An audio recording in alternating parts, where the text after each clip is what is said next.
just nonsense things that we got to clean up to have a couple of those penalties. But, we do some things to overcome it. I think a critical point in the game, it just felt like it was right there for us to push it over the edge. I thought Hightower claimed up and down that he caught that pass in the back of the end zone, and obviously that went to replay. So I think that was kind of not just a mental play for our kids, but like they really, Brian was just animated that he caught that. So I think if that would have, happened, but the game isn't made out of woulda, coulda, shoulda. So we got to overcome those moments. I think the part that was positive, right? Like we had a lot of guys. We are paper thin at certain positions. So Julian Pearl wasn't available for the game, but we moved Isaiah Adams out to left tackle. Jordan Slaughter went in there. I know he rushed for some good numbers, but we weren't able to rush in the most critical moment down there in the low red area to come away with a score. So, I think from a health standpoint, I think we came out a little bit good. Taz, who obviously couldn't be out there at the beginning of that last phase. He'd been nursing himself through a little bit of a soft tissue. Didn't even know we were going to have him this week. He found a way to make it go, but I think for the most part we came out of it pretty healthy. But it's going to be a big week ahead of us. We got a long drive back home. We got to hydrate. It's been a long game here today. Obviously, one that we got to make sure that we recover from. Tomorrow, the guys will have the day off. By NCAA rules, we didn't take one on Monday, so kind of tomorrow we'll hopefully learn a lot about our players on how they recover and get themselves ready for a Sunday practice, and then Virginia on the backside. So with that, open it up for questions. No stops on defense, and then there was the last drive. Did you change anything on the last drive, or was it just them making plays? At halftime, I did make reference to both sides of the ball that we had rushed for over 100 yards. I think they had 12 yards at the half. I'm like, for Indiana to win the game, it was evident that they were going to have to throw the football, right? There was a couple critical plays there. I think that we got to make sure that what we're doing defensively, just make sure we're not giving them easy access, right, to deny some leverage on the routes. I think we're playing a little bit of improper leverage, but it wasn't one call, and it really, as much as it comes down to that last drive, it shouldn't have come down to that last drive. I think that game is something that game should have been won, midway through the third quarter when we came out, got a defensive stop, and our offense went down and did what they did, obviously with a turnover on defense and then the offense to take advantage of it. I think that's a point where a good team or a team that we hope to be can put the foot on the gas there and hopefully take it away. You walk me through the fourth down decision you had down there to go for it instead of Yeah, really just felt like we again had been pushing ourselves right to the brink. Had a couple situations where we didn't come away with points. I thought defensively we were playing really good football, so that was probably the biggest decision more than anything. We felt good about the call. We had several timeouts. I know. Obviously, the result was a failure, so that's on me 100%. But yeah, I really felt at that time we go up 2 scores and we could kind of take the game. And for a team that's trying to learn how to win, I think we needed that buffer to win this game. I think the defense made a stop right away and came back with it. So, the momentum swing that you hopefully avoided didn't prevail. But yeah, we got to come away with points. A couple of those field goal opportunities that touchdowns it could have been, and then we kind of had even that play there at the end. With Caleb hit the long field goal, but that was, again, a self-inflicted penalty that could have put us maybe in a situation to possibly go for it. You had a couple tough losses like this last year. You said you got to learn how to not repeat Well, I think we'll have to be brutally honest with our coaches, right? Like there's a play that we turn the ball over on a backwards pass. That's not supposed to be that way. We're supposed to, so we have to have a better design concept to make sure that doesn't happen. That's on me.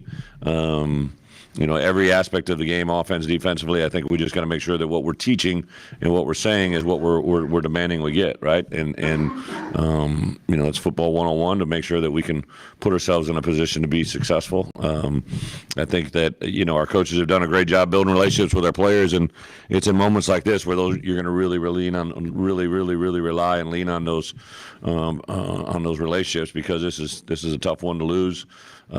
This time of the season, early on against a Big Ten opponent on the road, and we did about everything we could do to mess this up, and in the end, the only thing we can do is learn from this, because if we don't, history will repeat itself again.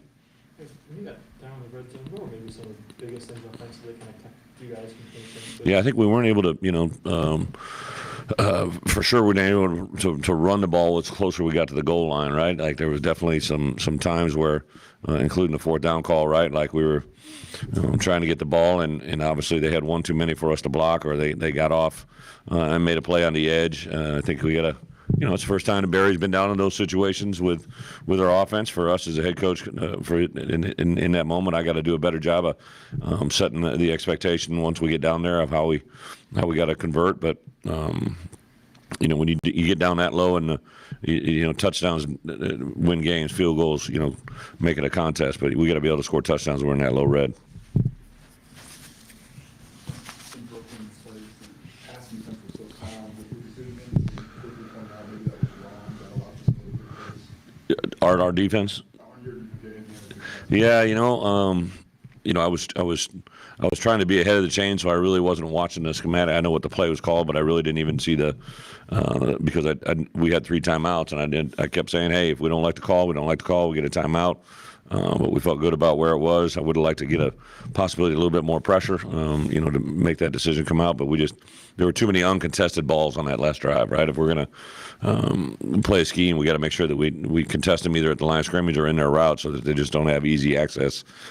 With some, to give Indiana credit, they were able to, execute it at its best when it was one of the most critical points.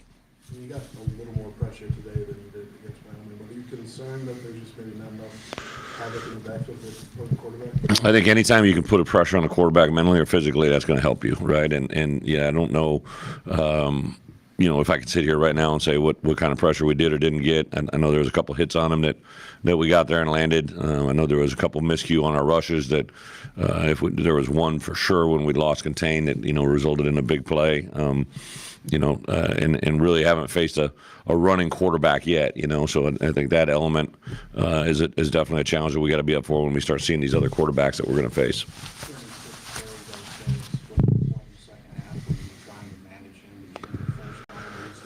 Well, I think Chase is our best back, right? He's our number one back, and he wants to be in there. I think that Reggie and Chase Hayden both came and prepared and knew that they're going to have to be in there, and there was a point when he took that big hit, right? And I said, hey, let's just make sure two's all right, because I know what he's going to say, but we have to make sure he's there. I would say, 36 carries is a lot. We can't sustain that for a 12-game season, so we'll have to come up with different ways to get the other guys involved in the game, and as well as other players distribute the ball around a little bit different, because 36 carries for a Big Ten back is occasionally it's going to be okay, but that's nothing you can build an entire season off of. And that's not something that you're going to use as an excuse or anything.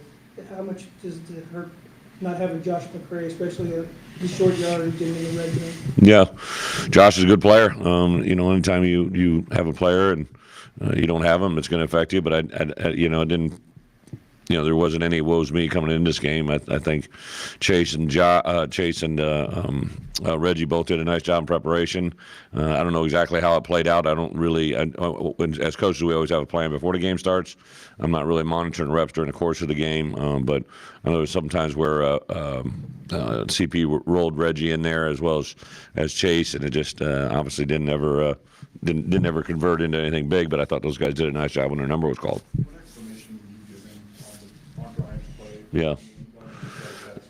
It's just I said literally, because we have an agreement with our players, right? Like, hey, we want to win, they want to win.